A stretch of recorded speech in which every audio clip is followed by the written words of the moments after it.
স্বামীকে বারবার কল করে বলছি, পেয়েছো কেকটা, কি পেয়েছো? স্বামী ওপাশ থেকে বলছে, দোকানটা বন্ধ হয়ে গেছে, তুমি চিন্তা করো না, আমি অন্য একটি দোকানে যেয়ে দেখছি। এই বলে ফোনটা রেখে দিলাম। এইরকম মন ভোলা হলে হয়? আজকে আমাদের মেয়ের বার্থডে, অথচ আমাদের দুজনের একজনেরও মনে নেই।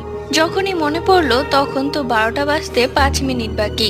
আর এই শীতের রাতে সব দোকানপাটও বন্ধ হয়ে গেছে। হঠাৎ করে কলিং বেল বাজতেই আমি গিয়ে দরজা খুললাম। দেখি আমার স্বামী এসেছে।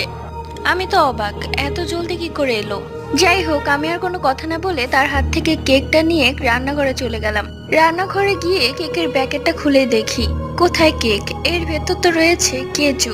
পোকামাকড় কিরবির করছে। এটা দেখে আমার গাটা কেমন ঝাঁকুনি দিয়ে উঠলো। ও কি আমার সাথে মজা করছে? আমি দৌড়ে এই রুমে আসি। সারা ঘরে খুঁজেও তাকে পেলাম না। তাই আমি রাগ করে তাকে ফোন দেই। সে ফোন ধরে বলে সে নাকি এখনো বাইরেই আছে। তাহলে ওটা কে ছিল?